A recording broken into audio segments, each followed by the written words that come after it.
बिस्मिल्लाहिर्रहमानिर्रहीम।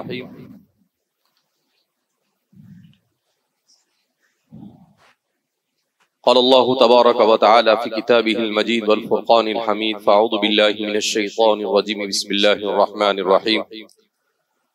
वअइद्दू लहुम मस्ततअतुम मिन क़ुव्वतिन व मिन रिबातिल ख़ैल तुरहिबून बिही अदुव्वल्लाहि व अदुव्वकुम। अज़ीज़ तलबा, अल्लाह रब्बुल इज़्ज़त ने हमें इस दुनिया में कुछ करने के लिए भेजा है और इंसान जब तक के हिम्मत, इरादा, मेहनत, जद्दोजहद और कोशिश नहीं करता है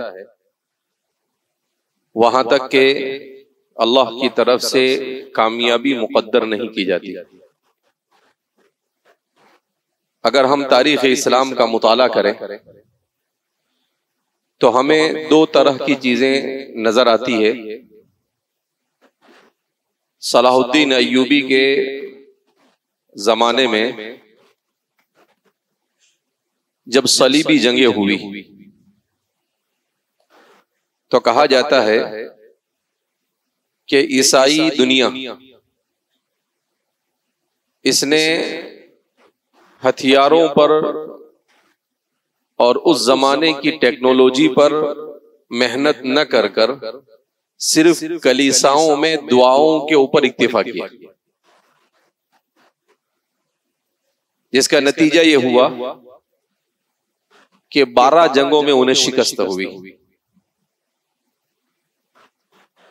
इसी तरीके से जब मुसलमानों पर नेपोलियन ने हमला किया, आलम इस्लाम पर, मिस्र पर, मुल्क शाम पर और आलम अरब पर, आज से 200 साल पहले, 150-200 साल, तो उस जमाने में हमारे लोगों ने भी उनके जैसा किया। जब उनको पता चलता था, ये सब तारीख में लिखा हुआ है, जब उन्हें पता चलता था कि ईसाई अपने लाओ लश्कर के साथ हम पर हमला करने आ रहे हैं, तो कहा जामिया अजहर में बुखारी का खत्म होता था, खत्म खाजगान होता था, ये सब कुछ होता था, मगर लड़ने के लिए, मुकाबला करने के लिए कोई तैयार नहीं। जिसका नतीजा क्या हुआ? नेपोलियन के सामने और उसके लश्कर और ताकत के सामने मुसलमानों को शिकस्त खानी पड़ी। इससे एक दर्स और सबक ये निकाला जाता है कि मुसलमान चूंकि इलाए कलिमतुल्लाह का मुकल्लफ है, वो हक को बोलबाला करने का मुकल्लफ किया गया, लिहाजा उसे बैलेंस के साथ चलना पड़ता है। सिर्फ दुआ से भी काम नहीं चलता है और सिर्फ हथियार से और सिर्फ ताकत से भी काम नहीं चलता है, बल्कि दोनों को साथ लेकर चलना पड़ता है।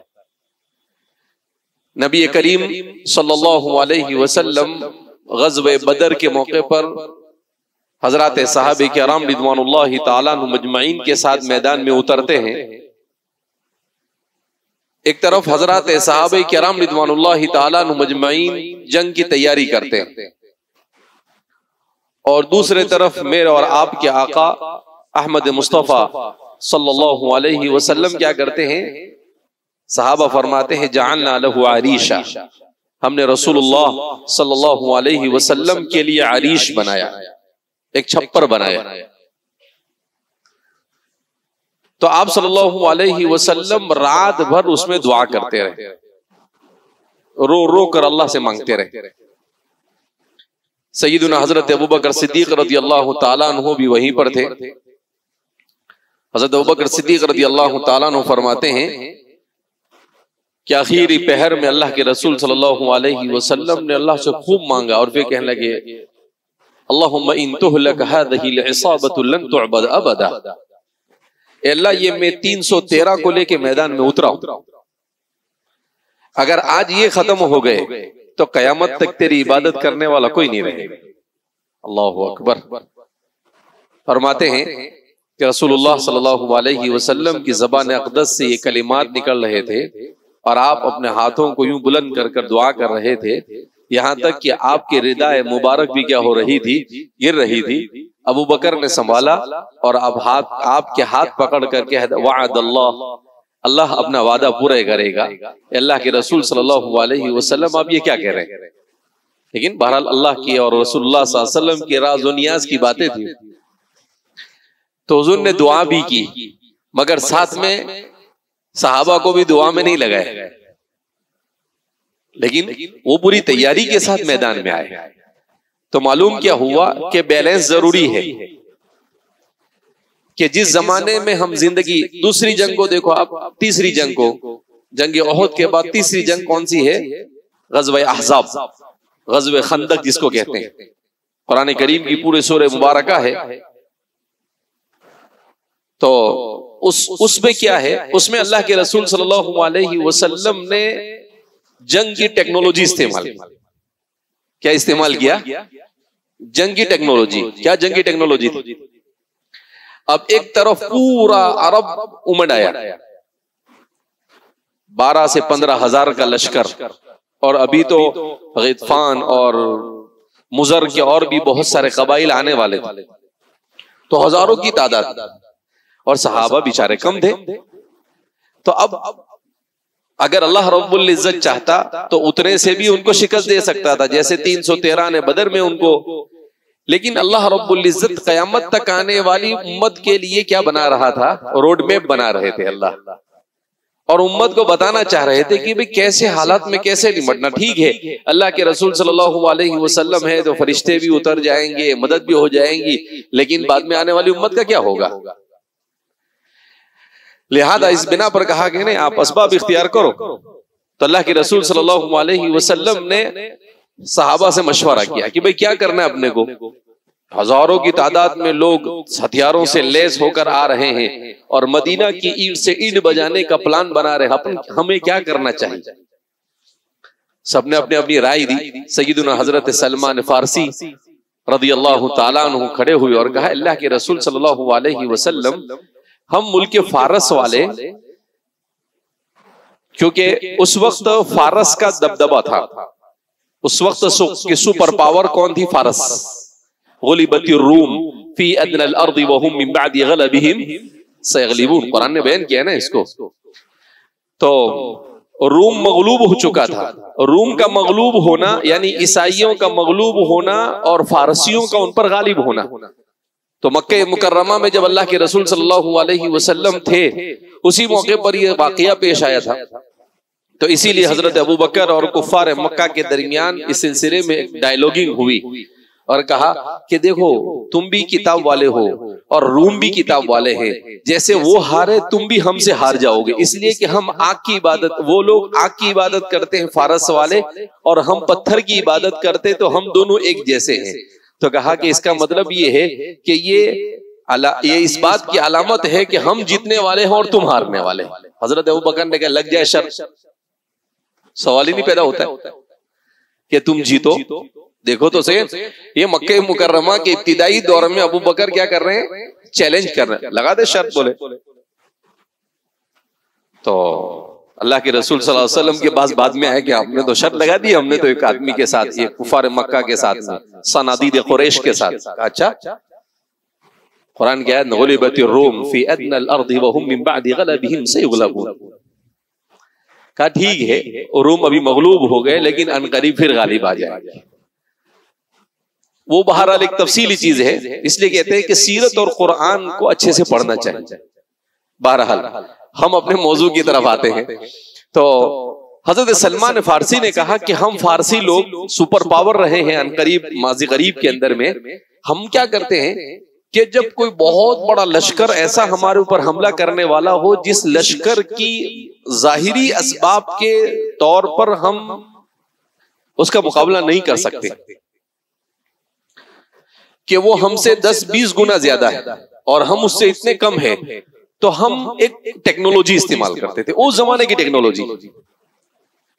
उन्होंने कहा एक तरीका इस्तेमाल। कहा क्या तरीका?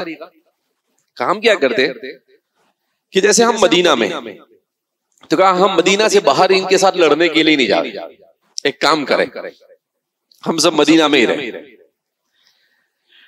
मदीना के तीन तरफ क्या है, पहाड़ी है, तो पहाड़ियों के ऊपर से तो आ सकते नहीं, पहाड़ियां भी ऐसी है कि इतने आसानी से उसको अबूर नहीं किया जा सकता है, और आए तो अपने नीचे तैयार रहेंगे।